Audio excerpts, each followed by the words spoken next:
Вы на канале «Это вкусно». Сегодня я буду готовить пирожки на дрожжевом тесте с двумя своими любимыми начинками – с капустой и с картошкой. Поделюсь рецептом очень нежного, как пух, легкого и вкусного теста, а также подробно расскажу, как я готовлю начинки.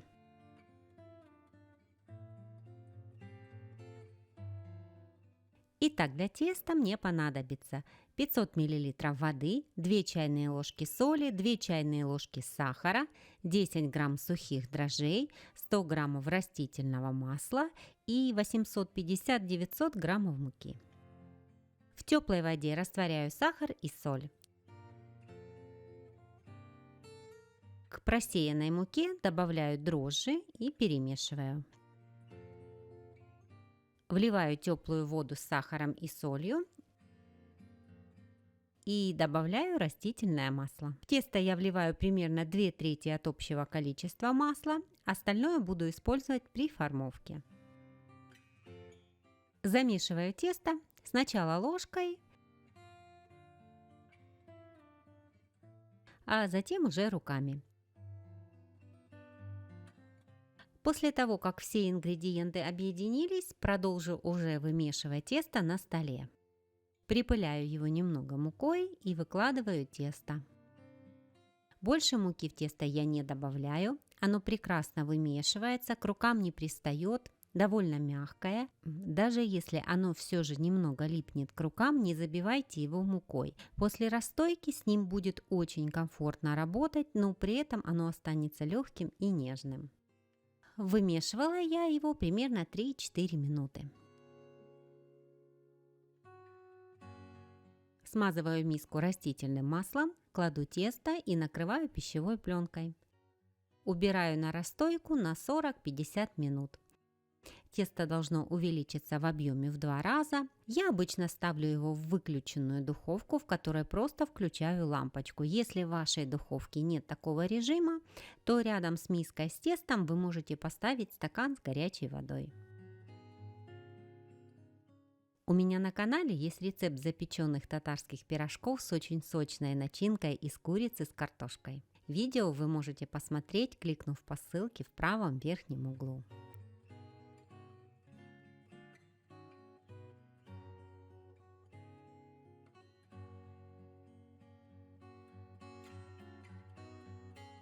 Пока тесто подходит, я займусь начинкой. Первая начинка капустная. И для нее я взяла 500 граммов свежей капусты, 200 граммов квашеной капусты, 1 луковицу, 1 морковь, соль и черный перец. Натираю морковь на крупной терке, а луковицу нарезаю небольшими кубиками.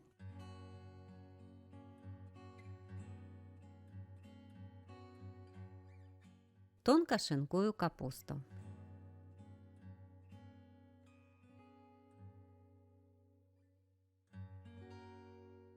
Разогреваю в сковороде растительное масло и пассерую в нем лук с морковью минут 5.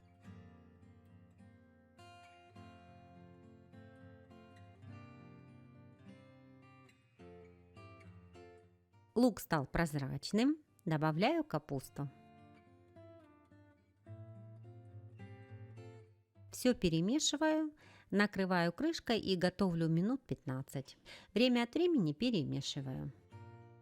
Если капуста у вас сильно плотная и твердая, то можно добавить немного воды.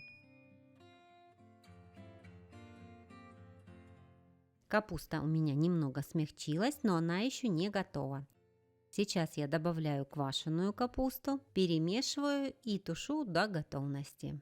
Мне очень нравится, когда в начинке есть небольшая кислинка и вкус от квашеной капусты.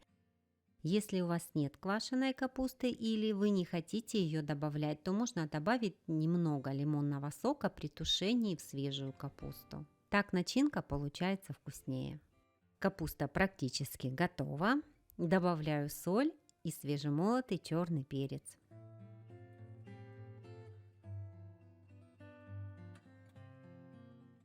Еще 5 минут и начинка готова. Я всегда готовлю ее больше, чем мне нужно для пирожков. Она получается вкусной и ее можно есть как отдельное блюдо. Для второй начинки мне понадобится 600 граммов картошки, 250 граммов лука, соль, черный перец. Картошку я уже почистила, нарезала и ставлю варить. Лук нарезаю небольшими кубиками.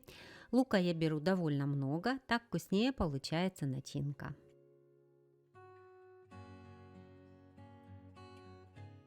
На сковороде разогреваю растительное масло и обжариваю лук до золотистого цвета.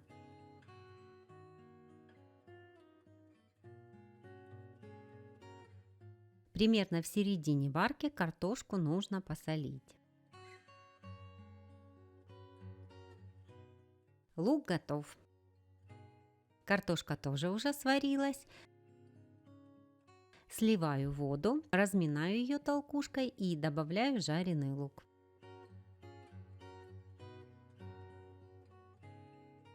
Хорошо все перемешиваю. Обязательно добавляю свежемолотый черный перец и, если нужно, еще немного соли. Обе начинки у меня готовы. Они должны остыть до комнатной температуры. У меня на канале есть рецепт знаменитых осетинских пирогов с картошкой и с сыром. Очень нежное тесто и вкусная начинка. Видео вы можете посмотреть, кликнув по ссылке в правом верхнем углу.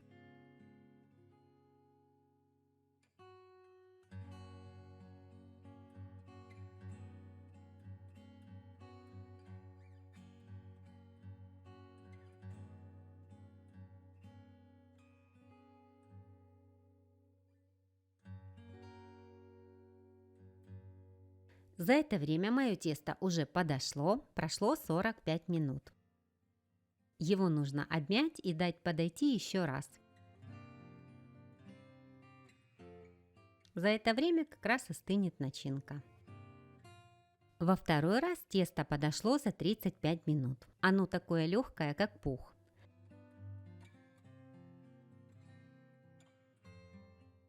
Смазываю поверхность растительным маслом. Муку я больше не использую. Так тесто получается более воздушное и нежное. Меньше обветривается и не подсыхает. А также пирожки получаются одинаково румяные, так как нет лишней муки, которая горит и дымит при жарке. Отщипываю от общей массы по кусочку теста. Можно это делать на глаз, а можно использовать весы. Тогда пирожки получаются все одинаковые.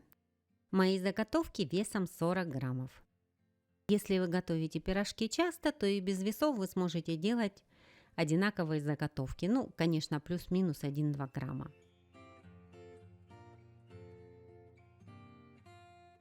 Собираю тесто в шар. Подкатываю и выкладываю на смазанную поверхность.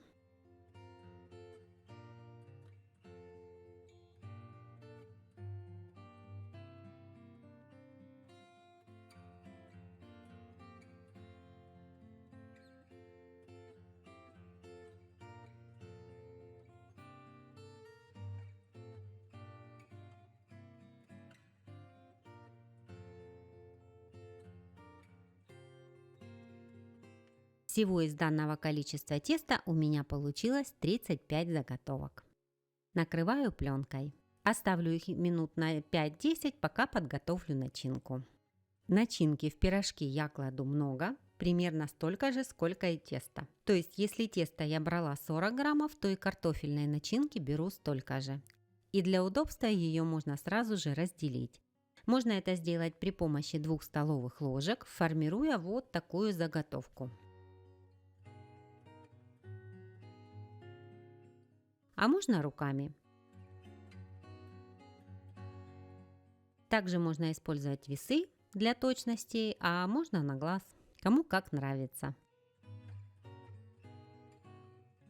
Для меня удобно, когда начинка уже подготовлена, тогда при лепке не нужно ничего делить и раскладывать. Уже точно знаешь, сколько пирожков и с какой начинкой у тебя получится. С капустной начинкой немного проще. Здесь я просто беру полную столовую ложку. Это можно заранее не делить. Посмотрите, как за это время подошли мои заготовки.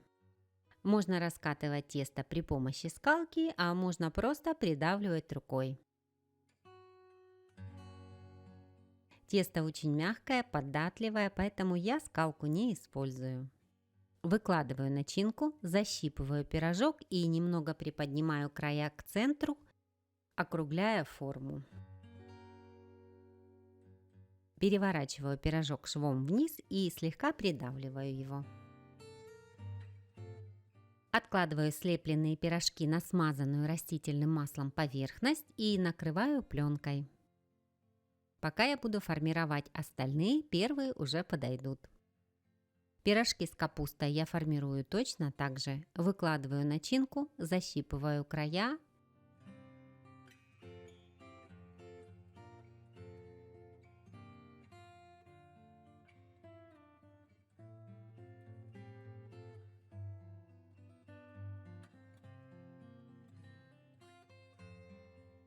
И придаю округлую форму.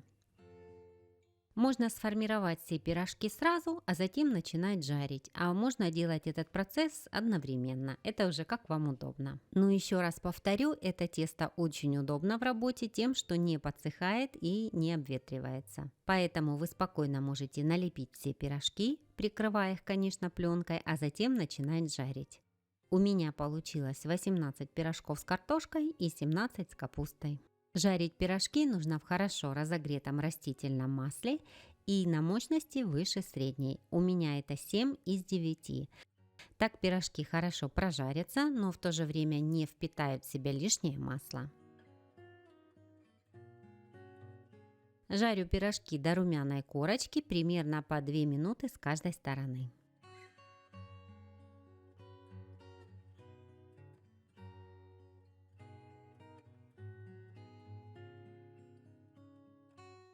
Готовые пирожки выкладываю на тарелку, застеленную бумажным полотенцем, чтобы оно впитало лишний жир.